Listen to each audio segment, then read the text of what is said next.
Good afternoon, everyone. Welcome to the White House. My name is Karen Richardson with the White House Office of Public Engagement. Today we're here to discuss the President's trip to the United Nations General Assembly. Today we'll be taking a variety of questions on a variety of issues that the President discussed at the UN this week.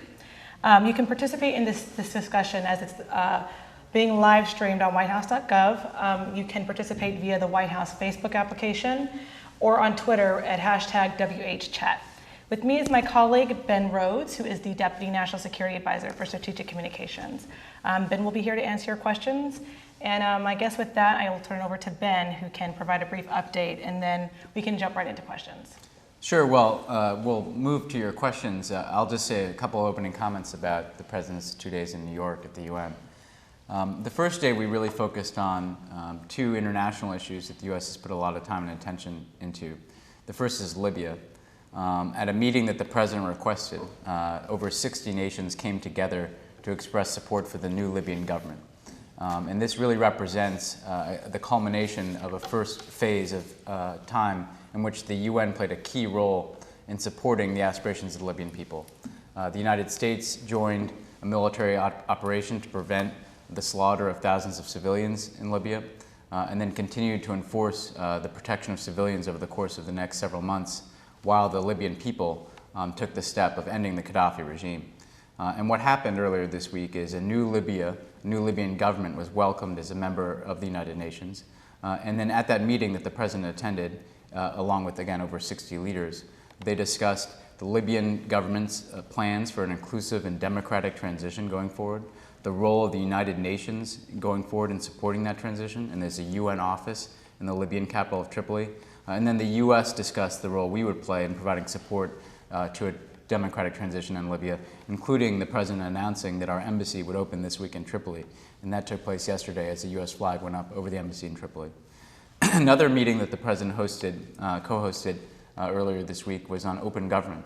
Last year at the UN, he called upon nations around the world to make commitments to pursue open government, transparency mechanisms that ensure that you can combat corruption, that citizens can petition their governments, they can hold officials accountable.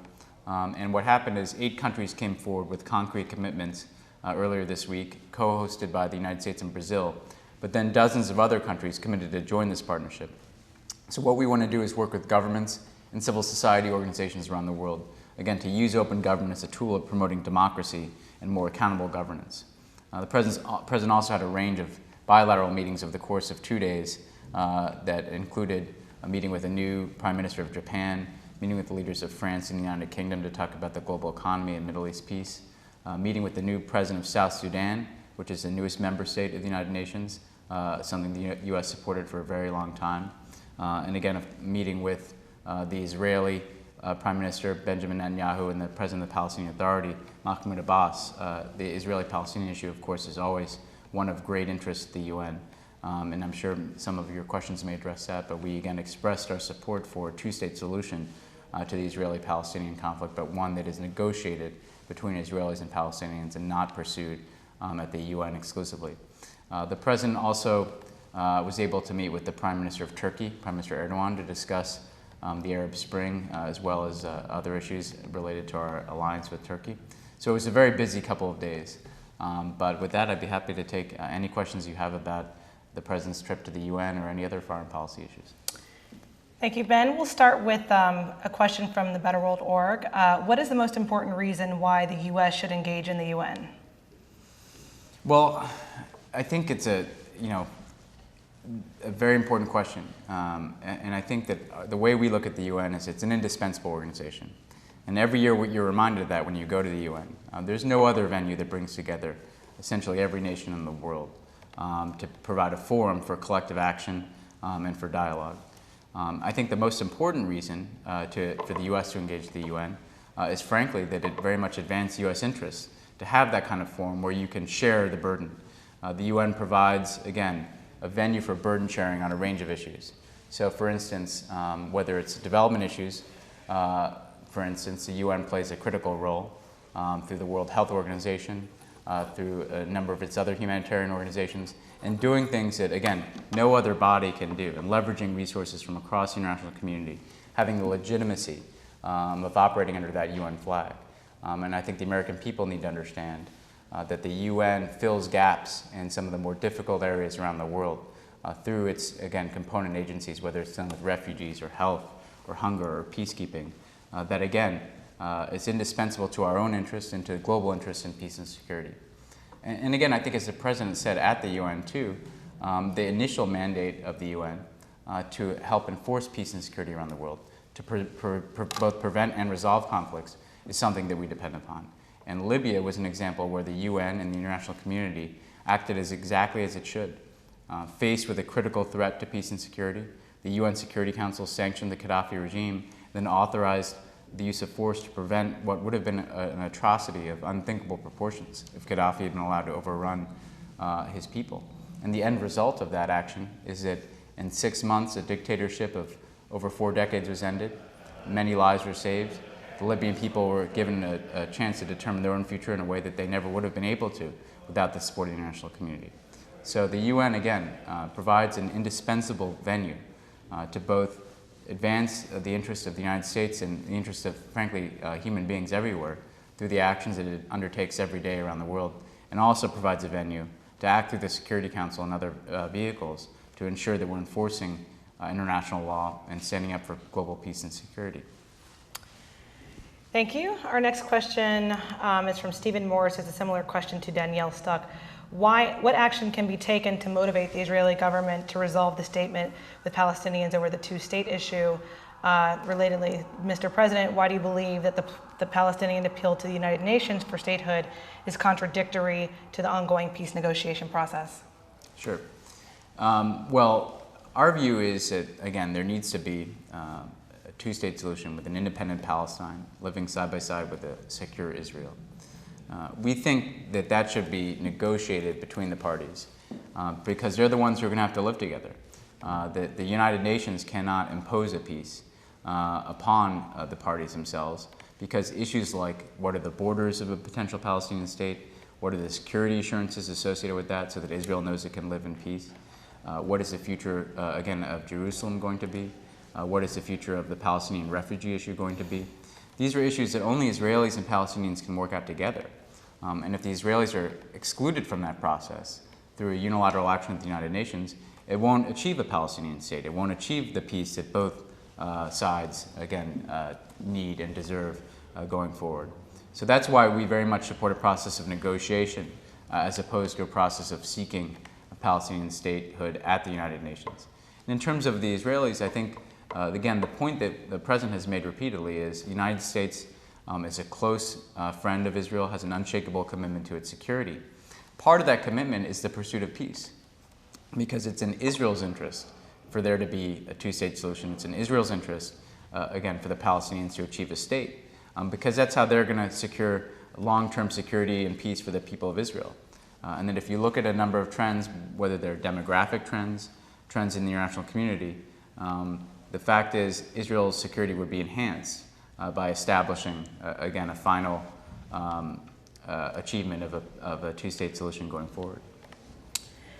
Great. Our next question is from Khaled. Where does U.S. policy stand toward ending dictatorship in Yemen? Well, the U.S. position is very clear. We want to see a peaceful transition of power. We want to see President Saleh agree to step aside and move on and allow for a transition to elections as soon as possible.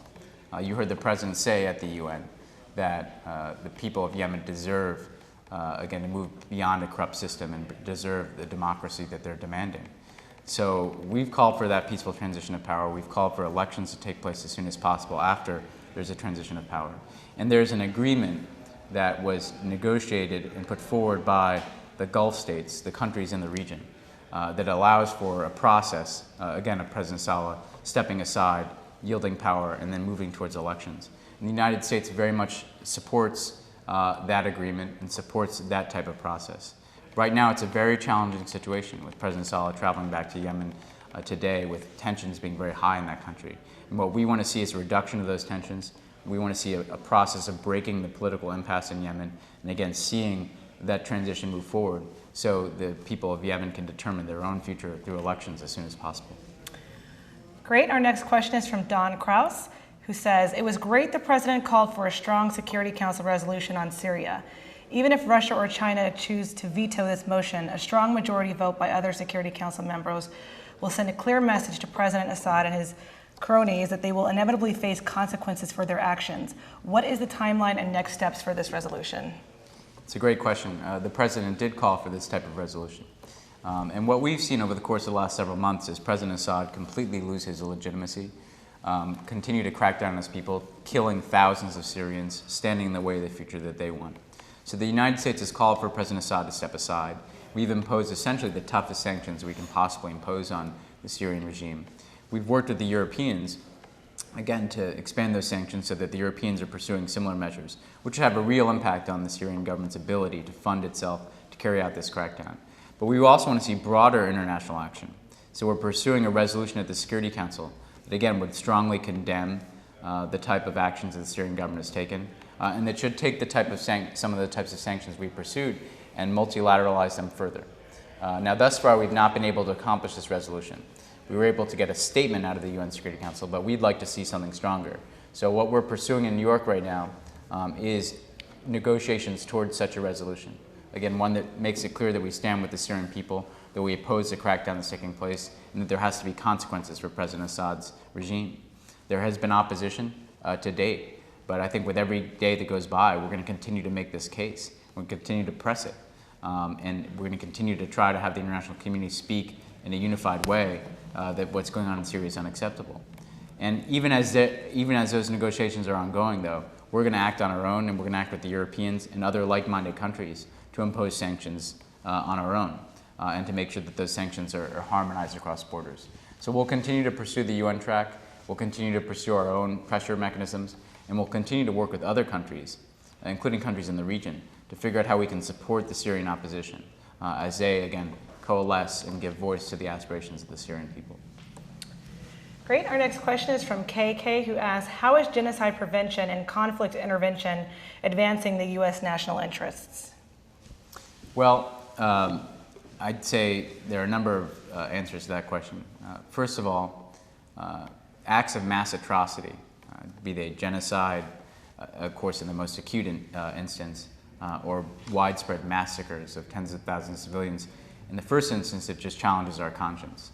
And I think many in the United States, frankly, were very disturbed by events in the recent past when we were unable to prevent these types of atrocities, whether it was in Rwanda or Darfur or in the Balkans in the 1990s. So what we want to see is the ability for the international community to take steps to prevent those types of atrocities. And that's what we did in Libya. We had a very clear instance of a government advancing steadily on major population centers in the country, including Benghazi, a city of 700,000 people, where Gaddafi said he was going to go door to door and essentially massacre his own people, and you could have had tens of thousands of people killed. Knowing that that was the case, knowing that that was likely to happen within a matter of days, we took action. Now, that's also in our interest in a number of ways. As you know, if you look at, again, the humanitarian interest, it's clear, but there are also national security interests. When you have massacres like that, it feeds large flows of refugees across borders. It can destabilize whole regions. It can inflame and radicalize populations. In the particular instance of Libya, it also would have stopped the tide of democratic change in the region and reversed it. Again, right in between the countries of Egypt and Tunisia that had democratic transitions, you would have had a dictator overrunning his own people and sending a message that brute force by a dictator is stronger than the will of the people. And that's not in our interest either.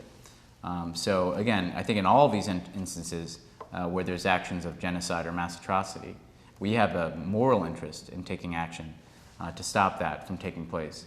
But we also, in many of these instances, have a very real national security interest in not seeing massive flows of refugees and not seeing failed states that can be incubators of terrorism and conflict, and not seeing populations radicalized. So again, I think we evaluate these types of instances on a case-by-case basis about what tools of U.S. policy can be used to prevent these types of massacres. Libya was the most extreme example where you had a military operation. In other instances, we might impose sanctions. We might try to provide humanitarian assistance. We might work diplomatically through the UN and other regional organizations to stop this type of activity. But it's something that we're very committed to around the world. And it's something that, again, is, I think, very much in both our moral interest and our national security interest. Great. Our next question is from Clayton Banks. U.S. Secretary of State Hillary Clinton talked about the role of women in peace in the Middle East. What specifically can be done to encourage that, and how receptive are the countries to that goal?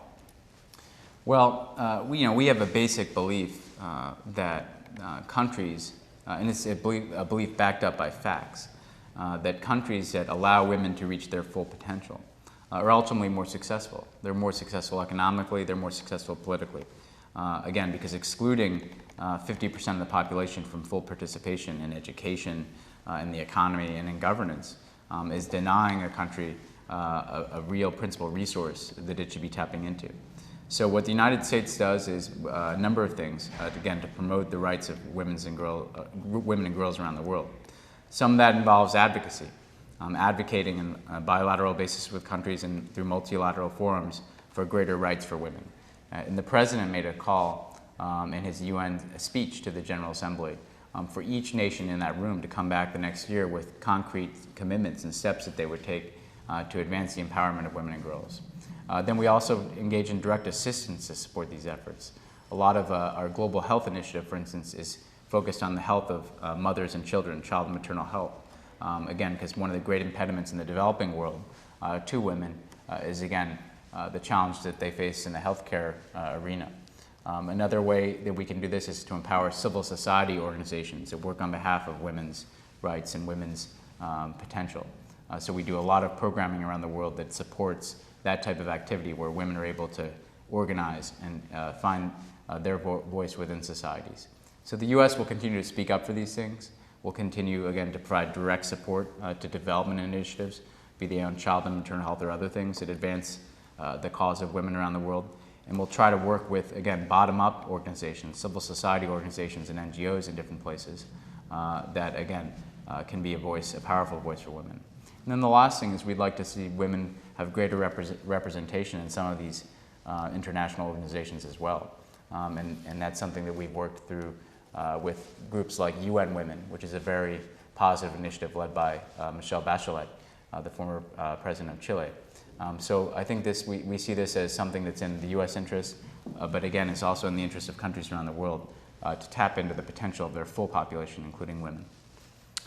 Great. Our next question is from @FakeConsultant, who asks, how is the U.S. relationship with Turkey? What could we do better? Well, I think we have a very positive and constructive relationship with Turkey. And President Obama has a very positive personal relationship with Prime Minister Erdogan that allows us to address a range of issues. Now, if you look at the full scope of U.S.-Turkish relations, there are issues where we have strong agreement and alignment, and then there are issues where we sometimes disagree. But if you look at the bilateral meeting that they had the other day, for starters, they were able to celebrate the agreement that was recently reached to place a part of a radar that is going to be part of the NATO missile defense system in Turkey, again signaling Turkey's commitment to the NATO alliance and the critical role it plays as a treaty ally of the United States. Then they were also able to discuss the Arab Spring.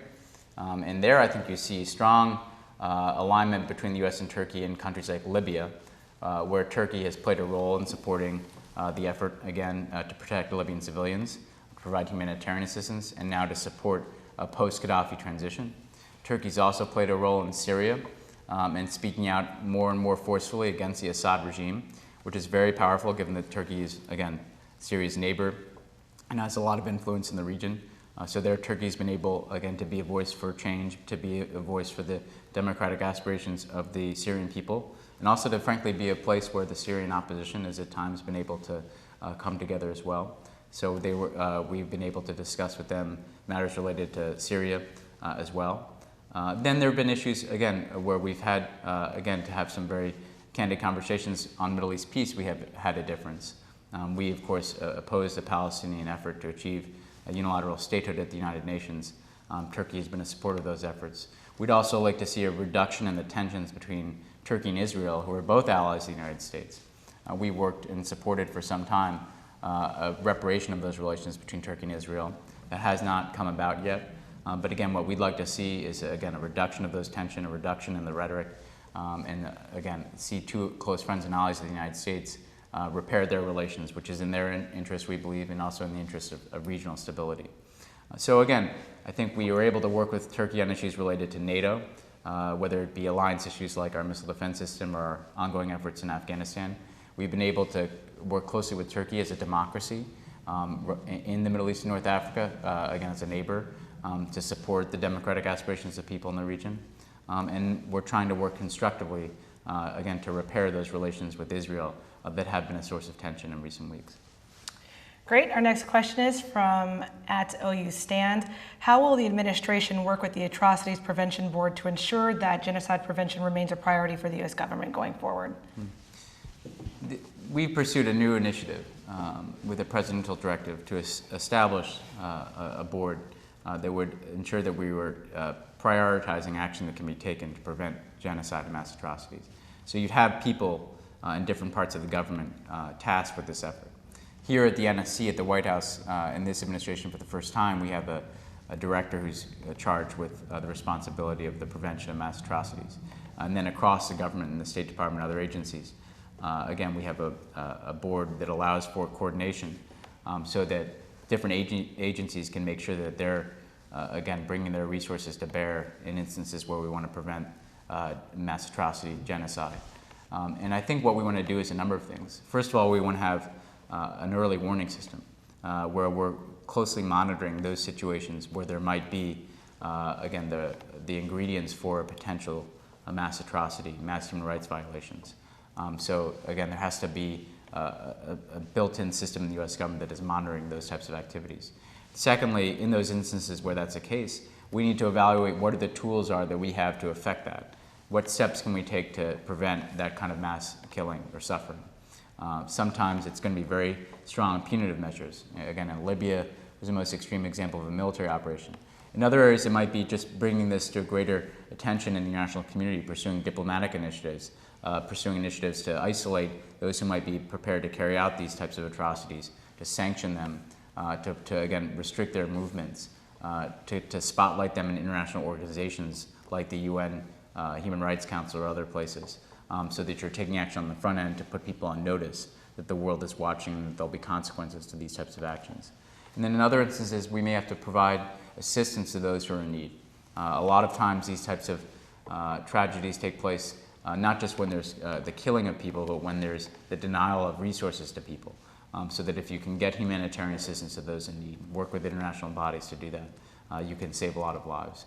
But basically what we want to see is the ability within the U.S. government to spotlight when these types of things might take place, to evaluate what tools exist within the U.S. government to act, and then to work internationally and on a multilateral basis so that the international community is meeting its responsibility to prevent these types of mass atrocities. Great. The next question comes from Rob Moore, who asks, in President Obama's 2011 UNGA speech, he mentioned that if Iran and North Korea continued on a path outside of international law, it would be met with further pressure and isolation. My question then is whether or not the Obama administration foresees any diplomatic communication between the U.S. and Iran to bring Iran further in line with international law and agreements regarding its nuclear program and its human rights record.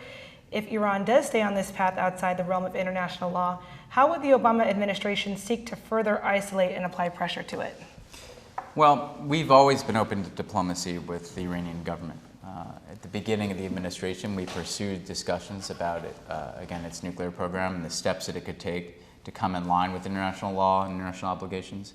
We even put a proposal on the table that would have allowed it to access, again, type of peaceful nuclear power that could be useful in terms of medical care and other fields that could be walled off from the potential to make a nuclear weapon. The Iranian government rebuffed those efforts. And I think when they did that, it demonstrated to the world that they were the source of the tension, they were the source of the problem, that they refused, again, good faith efforts to allow them to access peaceful power without pursuing a nuclear weapon. So therefore, we acted with the international community to impose the strongest sanctions that have ever been placed on the Iranian government. A UN sanctions regime, unilateral US sanctions, coordinated sanctions with many other nations. Those have had a real impact to date on the Iranian economy, which has slowed down to the point that it's not growing at all, and it's frankly in the most significant has facing the most significant challenges it has in decades. So we believe that the sanctions are having a real bite on the Iranian government. However, again, the fundamental offer still stands, that if the Iranian government is willing to come to the table and to take steps to show the peaceful nature of its nuclear program and to come in line with international obligations, it can have a different relationship with the United States and with the international community, one that allows its people to live up to their potential, that again potentially lifts those sanctions if, as the Iranian government takes steps to demonstrate that it's in line with international obligations. But they've not yet done so. So therefore, we're going to continue to look for ways to increase the pressure. We've, again, ratcheted up our sanctions steadily so that the Iranian government cannot evade those measures. And we'll continue to work with others to do that going forward. So basically, we presented a choice that's been ongoing. Continue down the path of being outside of international law, outside of your international obligations, and you'll face steadily mounting sanctions, diplomatic isolation, and pressure. Come into line with your international obligations, and you can have a different course and a different relationship with the United States and the international community. That's the course we'd like the Iranian government to take, but they've yet to take it. All right, the next question is from Daniel Ferguson, who says, I think the big question Americans and the world have is, what does a win look like in the Middle East? It seems like even when we win, we lose in another way. So what does a real win look like, and how do we accomplish it? Well, in terms of, the question refers to the Middle East, which could either, is often shorthand for the Israeli-Palestinian conflict. Of course, also refers to the region. So I'll address both. In terms of the Middle East peace, I think a win is clear, and that is a two-state solution, a secure Israel living side by side with an independent Palestine. And frankly, the outlines of what that looks like are well known to people. And when the president put forward, again, two principles that could be the basis for negotiations going forward, they were certain security assurances for Israel so that it could know that could defend itself in the context of any solution. And similarly, the territorial basis for the Palestinian state, being 1967 borders plus mutually agreed swaps, land swaps between the parties to account for the last 40 years. And so a win is clear. It's the Palestinian people living in their own state with clearly defined borders, able to realize their aspirations, and the Israeli people living, again, in their own state, the Jewish state, which is the homeland of the Jewish people, where they are able to live in a kind of security that they haven't had over the course of many years. I think in the region more generally, a win is the advance of the type of democratic principles that people have been pursuing in Egypt, in Tunisia, in Libya, in Syria, and other places. In Libya, I think we have the potential to see that type of action take place, for instance. We've had the end of the Gaddafi regime.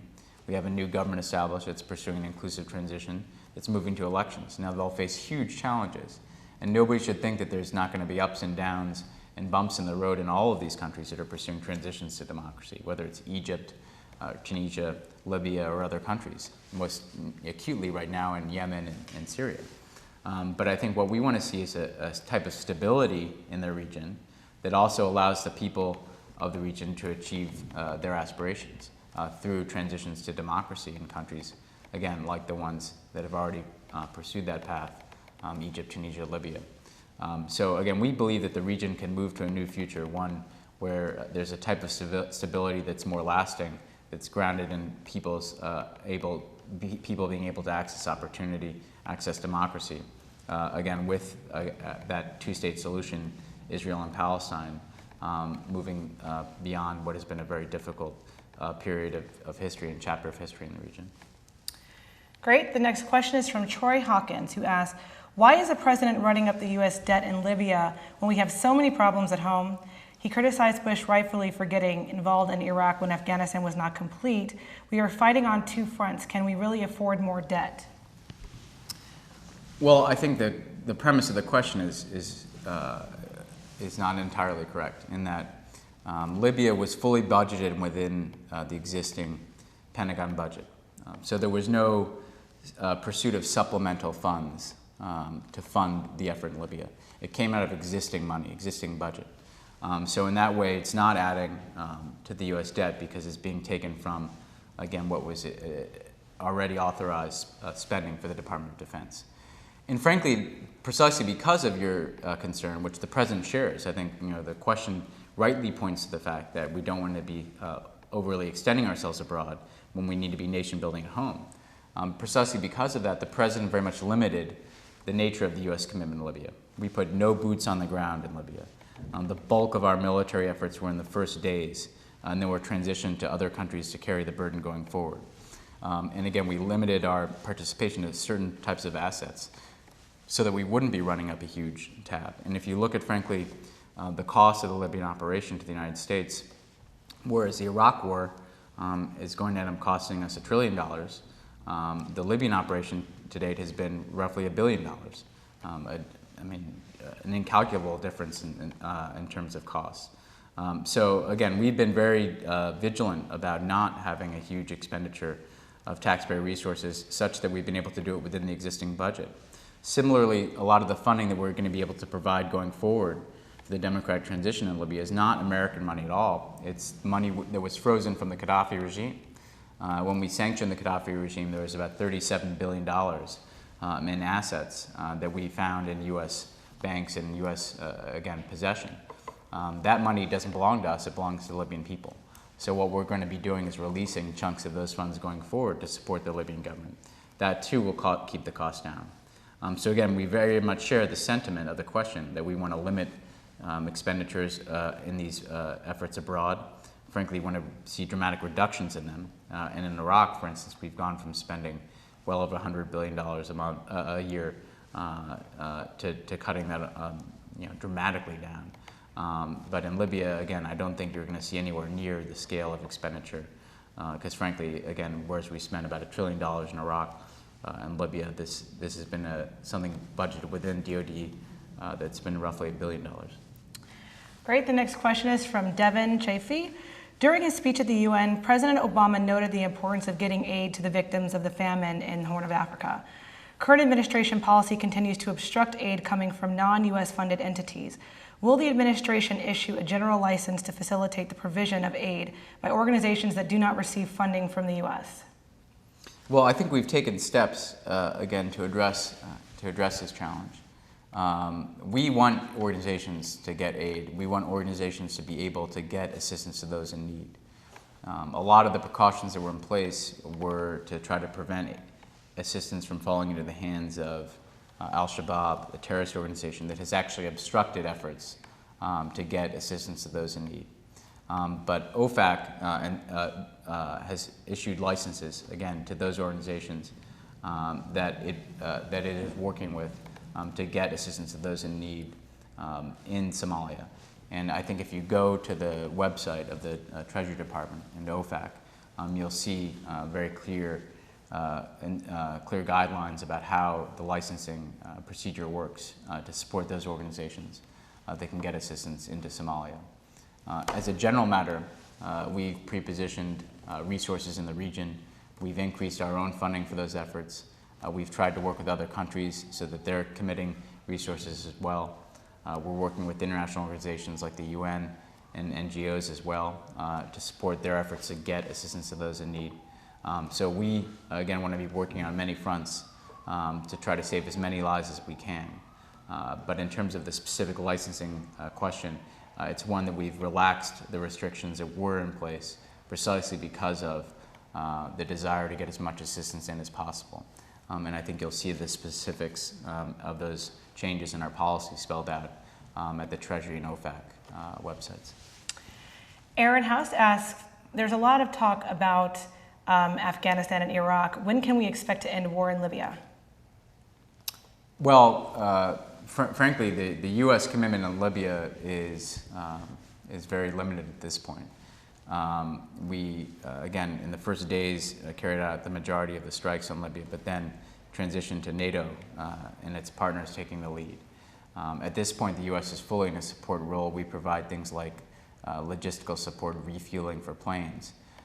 That said, even that effort we believe to end very soon. NATO just rolled over, extended its mandate to protect civilians in Libya by another 90 days. But it also made clear that it wants to end those operations as soon as possible.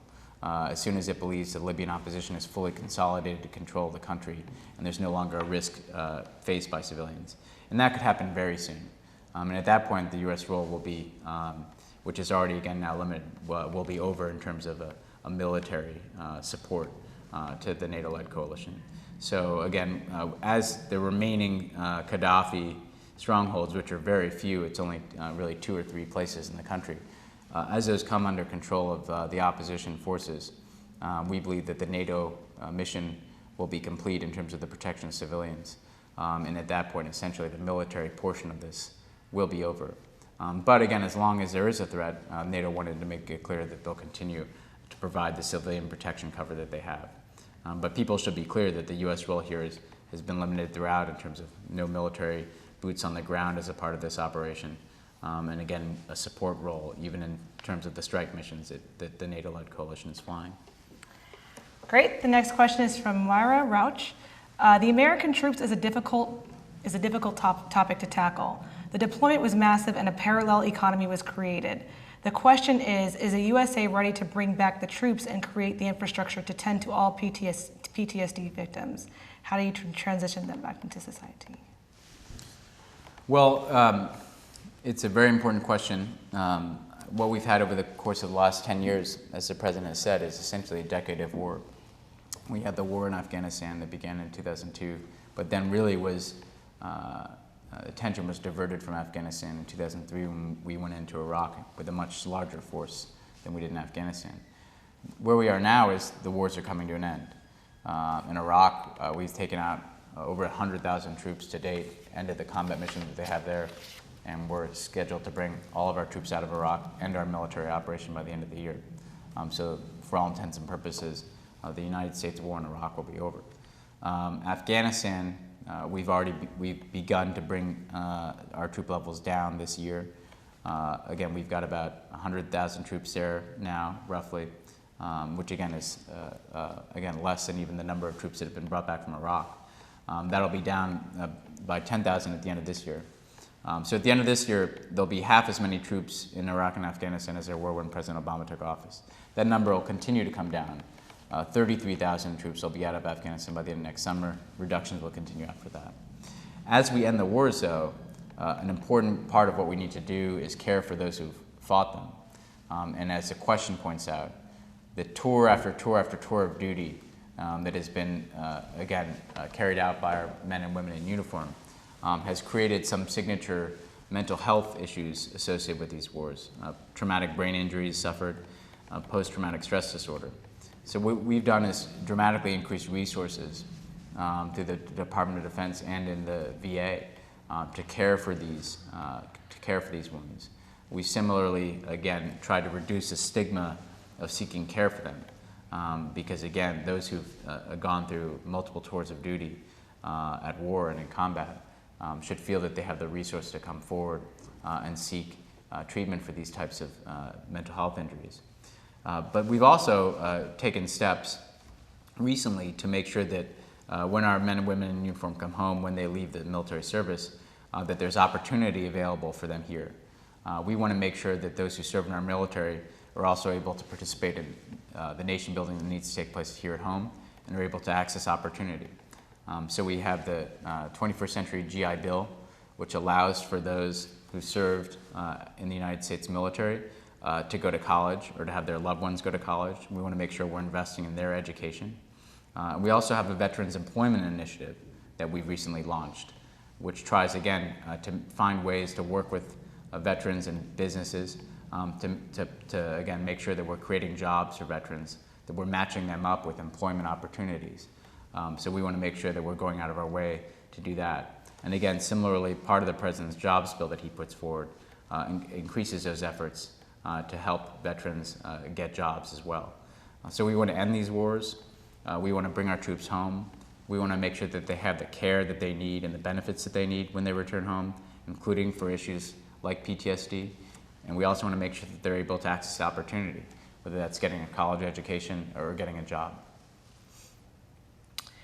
Okay, great. The next question again is from Better World. What was the most significant moment at UNGA for the President this year? Well, you know, I think, frankly, that in terms of just the power of the moment, the Libyan meeting was hugely significant. And again, I think to appreciate it, you have to step back and look at the course of the last years and months.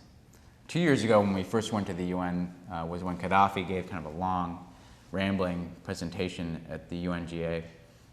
He, at the time, was the most entrenched, longest-serving dictator in the world.